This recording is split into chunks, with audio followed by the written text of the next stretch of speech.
Hello students, how are you? I hope you all are fine and safe at your home. I am Vikas Ranjan, PGT Biology from KBU NGC Ankleshwar.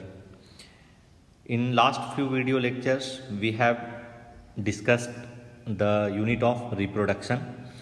Now, we have to start a new unit, that is heredity and evolution. So, from today, we are going to study the chapter Principles of Inheritance and Variation from unit Evolution. Okay, so let's start the chapter Principles of Inheritance and Variation. There are some terms, you are already familiar with these terms. First one is genetics. What is genetics? So it is the branch of science which deals with inheritance as well as variation.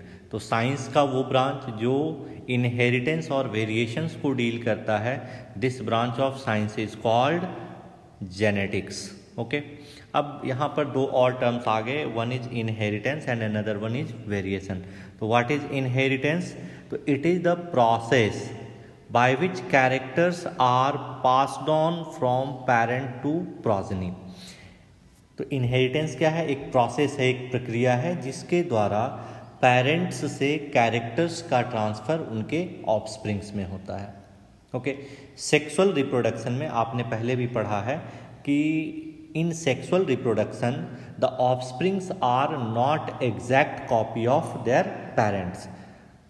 Sexual reproduction में जो offspring produce होते हैं वो अपने parents की exact copy नहीं होते, जैसा कि असेक्सुअल रिप्रोडक्शन में होता है. असेक्सुअल रिप्रोडक्शन में क्या होता है? सिंगल पेरेंट होते हैं और जो ऑफस्प्रिंग होता है वो अपने पेरेंट की एग्जैक्ट कॉपी होता है. लेकिन असेक्सुअल रिप्रोडक्शन में ऐसा सेक्सुअल रिप्रोडक्शन में ऐसा नहीं होगा. ऑफस्प्रिंग पेरेंट्स की एग्जैक्ट कॉपी नहीं होंगे. उनमें जो कैरेक्टर्स होंगे, यानी पेरेंट्स के कैरेक्टर्स और ऑफस्प्रिंग के कैरेक्टर्स में चेंजेस देखने को मिलेगा. तो ये कैरेक्टर्स पास जिस प्रोसेस से होंगे उस प्रोसेस को हम नाम देंगे इनहेरिटेंस. और कैरेक्टर्स में जो चेंजेस देखने को मिलेंगे, यानी किस हद तक ऑफस्प्रिंग अपने पेरेंट से अलग दिख रहा है, उसके कैरेक्टर्स किस हद तक चेंज हो रहे हैं, this degree of change is known as variation. तो what is variation? It is the degree by which progeny differ from their parent. Okay, तो now these two terms are clear, inheritance and variation. okay, अगर हम genetics की बात करें तो Gregor John Mendel, यानी Mendel को रिगार्डेड किया जाता है फादर ऑफ जेनेटिक्स के नाम से. Gregor John Mendel is regarded as father of genetics. क्योंकि जेनेटिक्स, आज जो कुछ भी हम जेनेटिक्स में पढ़ रहे हैं, सीख रहे हैं, उसकी शुरुआत मेंडल के एक्सपेरिमेंट से हुई.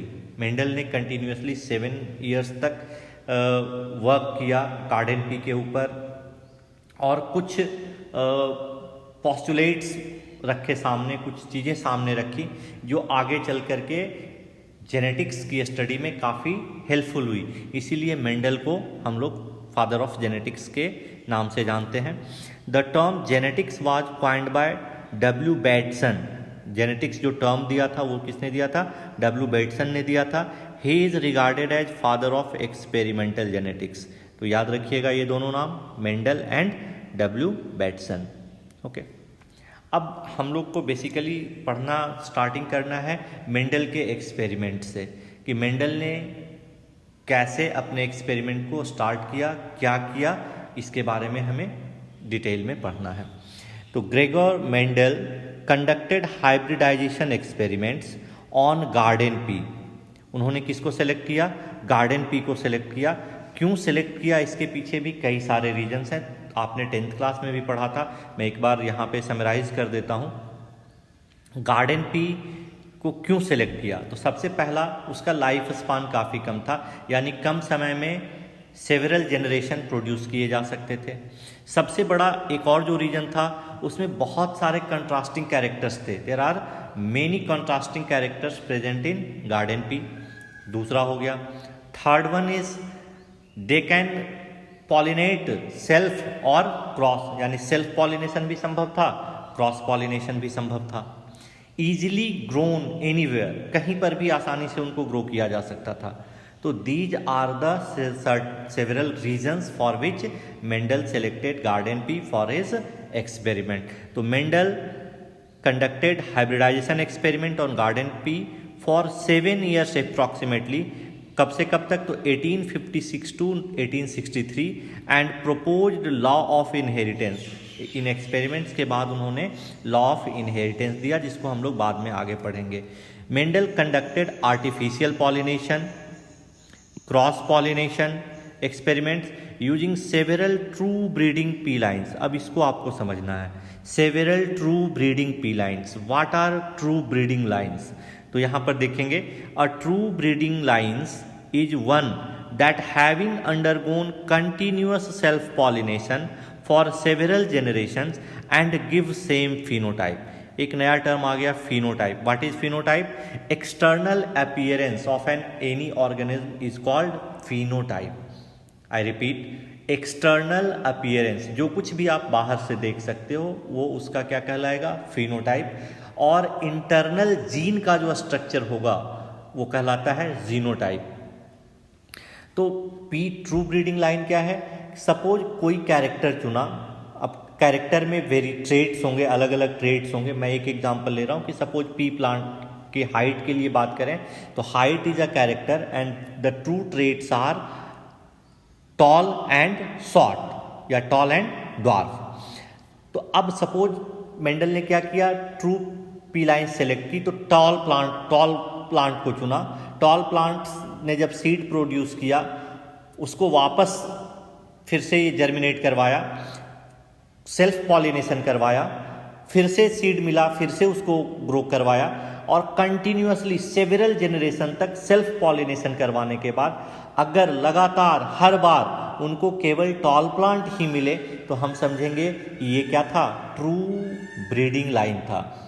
अगर इसमें किसी भी जनरेशन में ड्वार्फ प्लांट मिल जाता है तो इसका मतलब वो ट्रू ब्रीडिंग लाइन नहीं था। तो ट्रू ब्रीडिंग लाइन आपको बहुत अच्छे से क्लियर होना चाहिए कि ट्रू ब्रीडिंग लाइन क्या है, कि अगर किसी भी कैरेक्टर के लिए हम कोई ट्रेट चुन रहे हैं, कोई भी ट्रेट हमने सेलेक्ट किया, तो सेल्फ पॉलिनेशन के बाद सेवरल जनरेशन्स में हमें सेम ट्रेट, लगातार वही ट्रेट मिले, कोई उसमें वेरिएशन ना मिले, देन हम उस जो सेलेक्ट किया था ट्रेट हम उसको हम क्या कह सकते हैं? True breeding line. तो मेंडल ने सेलेक्ट किए थे true breeding lines. Mendel selected 14 true breeding peas plant varieties as pairs which were similar except one character with contrasting trait. Mendel ने क्या किए? 14 true breeding peas plant select किए, यानी 7 characters चुने, से हर कैरेक्टर के 2 ट्रेट थे, तो 14 प्लांट उनको मिल गए और इन 14 ट्रू ब्रीडिंग पी प्लांट के ऊपर उन्होंने अपना एक्सपेरिमेंट किया। कैसे किया एक्सपेरिमेंट ये हम लोग देखेंगे। ओके, अब यहाँ पर क्या क्या कैरेक्टर्स सेलेक्ट किए गए, क्या उस कैरेक्टर्स थे, क्या उनके ट्रेट्स थे और कौन सा ट्रेट डोमिनेंट था, कौन सा ट्रेट रिसेप्सिव था, ये यहाँ पर हम देखेंगे। ऊपर जो आपको ट्रेट्स दिख रहे हैं वो डोमिनेंट हैं, ये वाले इस लाइन से ऊपर जो हैं ये क्या हैं? डोमिनेंट ट्रेट हैं, और नीचे यहाँ पर जो है वो क्या है? रिसेसिव ट्रेट हैं। This one is character. ये सारे जो यहाँ इस टेबल में दिए गए हैं ये सारा क्या है? ये कैरेक्टर्स हैं। तो पहला कैरेक्टर था हाइट। हाइट के लिए 2 ट्रेट थे, टॉल एंड शॉर्ट। हाइट के लिए 2 ट्रेट थे, toll and short. Tall is dominant over short. Second one is seed shape. दूसरा जो कैरेक्टर था वो क्या था? सीड शेप था। सीड शेप के लिए 2 ट्रेट थे, राउंड एंड रिंकल्ड। ठीक है। Seed, third one is seed colour. Seed colour के लिए भी 2 ट्रेट थे, yellow and green. Yellow is dominant over green. Yellow is dominant over green. यहाँ पर एक मिस्टेक है, ये सीड कोट कलर नहीं था, ये सीड कलर या सीड कोट कलर यही है। इसी को आप सीड कोट कलर भी कह सकते हो, सीड कलर या सीड कोट कलर। ये था फ्लावर कलर। ये जो यहाँ पे है ये क्या था? Flower colour. ये था फ्लावर कलर। और फ्लावर कलर में 2 थे। One is purple, one is purple and another one is white. दूसरा क्या था? वाइट ही था। And purple is dominant over white. तो यहां पर एक मिस्टेक थी चार्ट में, इसको करेक्ट कर लीजिएगा। सीड कोड कलर यहीं आ गया सीड कलर में। Fourth character is flower colour. Flower colour में दो थे, पर्पल एंड वाइट, तो purple is dominant over white. उसके बाद था पॉड शेप, फली का शेप। तो कैसा? इन्फ्लेटेड, बिल्कुल ये, और कंस्ट्रिक्टेड, बीच बीच में कंस्ट्रिक्शन से, हाँ ये देखिए कंस्ट्रिक्शन प्रेजेंट है, तो इसको हम बोलेंगे कॉन्स्ट्रिक्टेड। तो inflated is dominant over constricted, ठीक है। तो पॉड शेप में इन्फ्लेटेड वाला डोमिनेंट था, कॉन्स्ट्रिक्टेड वाला रिसेसिव ट्रेट था। अब बात करते हैं पॉड कलर की। पॉड कलर में दो कलर थे, green and yellow. Green is dominant over yellow. यहां पर कंफ्यूज मत होइएगा, सीड कलर में yellow is dominant. In seed colour yellow colour is dominant, but in pod colour green colour is dominant over yellow colour. तो यहाँ पे आप generally confuse होते हैं, ये कंफ्यूजन दूर कर लीजिएगा। सीड कलर की अगर हम बात करेंगे तो सीड कलर में कौन डोमिनेंट होगा? सीड कलर या सीड कोड कलर होगा, तो yellow is dominant over green. जबकि अगर हम पॉड कलर की बात करेंगे तो पॉड कलर में green colour is dominant over yellow. And flower position, flower की पोजीशन क्या है? फ्लावर में ये है एक्सियल, एक्सिस के ऊपर, और टर्मिनल, टर्मिनल का मतलब इंड के ऊपर, टर्मिनल का मतलब इंड के ऊपर, ब्रांच की एंडिंग पे अगर होगी, दिस वन इज टर्मिनल। यहाँ पर टर्मिनल, ये पोजीशन क्या है फ्लावर की? टर्मिनल पोजीशन, और ये है एक्सियल पोजीशन। तो axial position is dominant over terminal position. तो these are the 7 contrasting characters of pea plant and the different traits of characters. कौन सा डोमिनेंट होगा और कौन सा रिसेसिव होगा? डोमिनेंट और रिसेसिव का कॉन्सेप्ट आपको पहले से पता है, क्लास 10th में आपने पढ़ा है ना। डोमिनेंट की अगर हम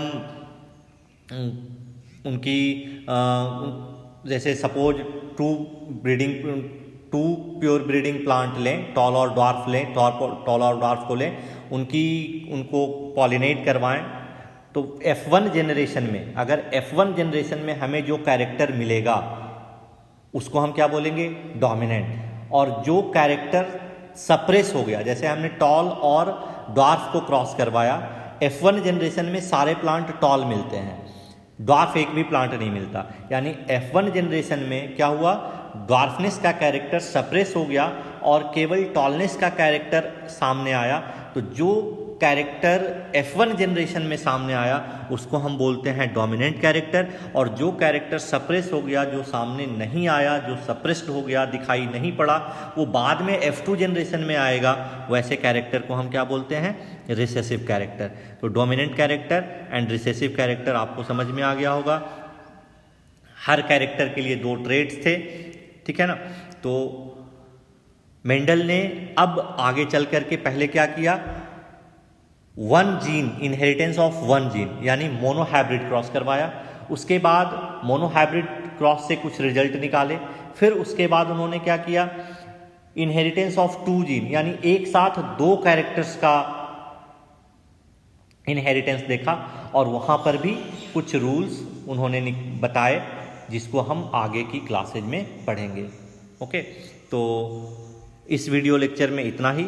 नेक्स्ट वीडियो लेक्चर में हम आगे मेंडल के मोनोहाइब्रिड क्रॉस के बारे में पढ़ेंगे या इनहेरिटेंस ऑफ 1 जीन के बारे में पढ़ेंगे। Okay, thank you for watching.